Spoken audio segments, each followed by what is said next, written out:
Welcome to the energy update for the week of July 22nd, 2024. Well, we get a little break from the intensity this week. I think we all can use it. The last few weeks have been quite rigorous and just filled with chaos and out of the blue announcements, assassination attempts, you name it. It's been really rigorous on our system. However, this week we get a little break from that, just a little break, about a week or so. And we'll talk about next week. But I want to say something to you about that and the changing conditions we are in.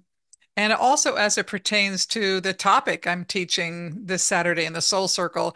And interestingly, I mean, I didn't know that this would tie in so beautifully. I always do a little meditation on what's the correct thing to teach and talk about, but we're talking about enlightened relationships. And of course, there's so much more dimension. It's not just about getting what we want in a relationship, but it's so much about how do I flow with life? How do I flow with the energy?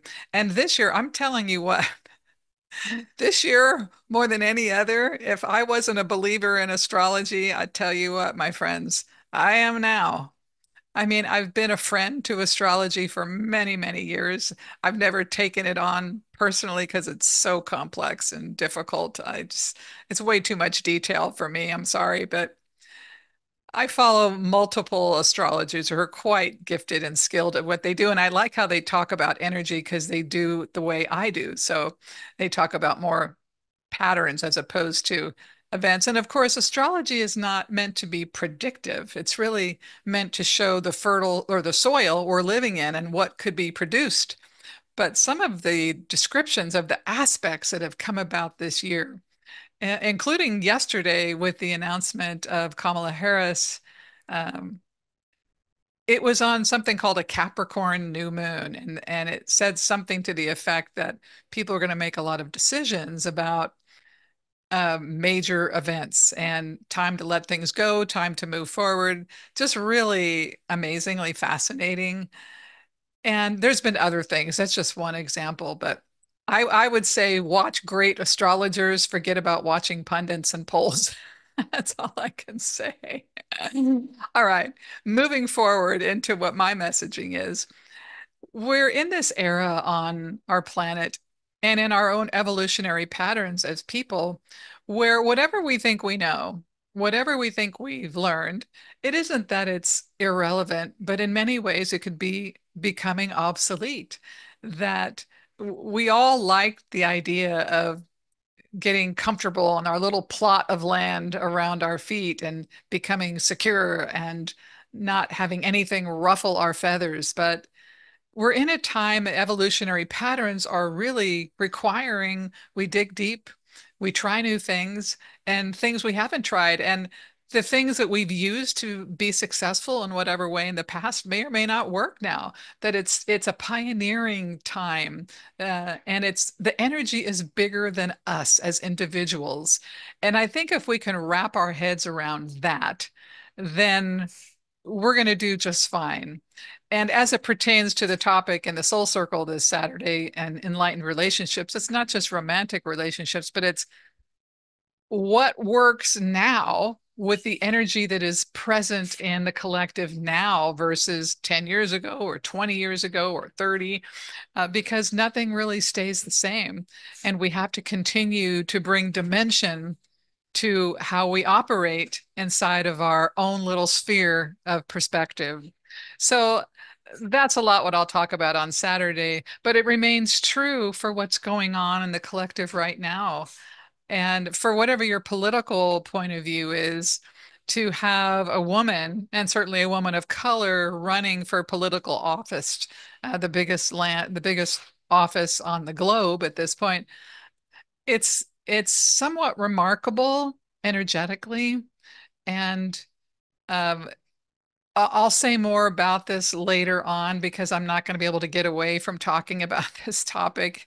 Uh, but it is a historic time on the planet. It's pretty an amazing time to be alive, no matter what you think. I think both the red and the blue think it's dire. wherever side you're on. You think it's dire. The world's ending if we don't go one direction or the other.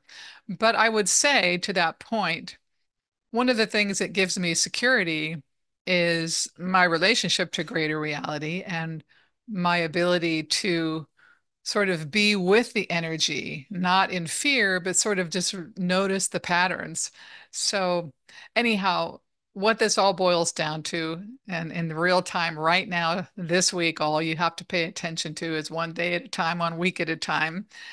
Uh, Changing conditions, but this week it's gentler on our system, so we can kind of shore up, take a break from the pace, and get ready for what comes. And with regard to the presidential election, uh, from my point of view, Kamala was always going to end up in the Oval Office only because of Biden's health. And barring another assassination attempt or some really heinous event like happened to Trump, I really can't see that not happening. And his energy remains so heavy. But make no mistake, it's going to get really ugly. It's going to get really ugly. It's going to get a lot worse in the political backdrop before it gets better. Expect this to be, you know, not pretty. Um, but again, in the greater sphere of what's happening on the planet and the collective, this is a extreme evolutionary moment for people, not just for a political party.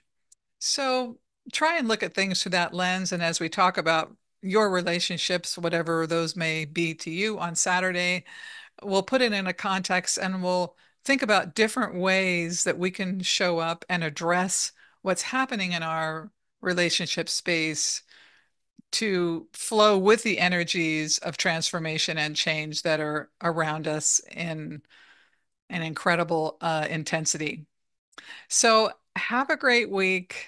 We're in it together. And as long as we stay in it together, we're all going to be okay. Have a wonderful day and a wonderful week. Looking forward to your comments and questions. Take care.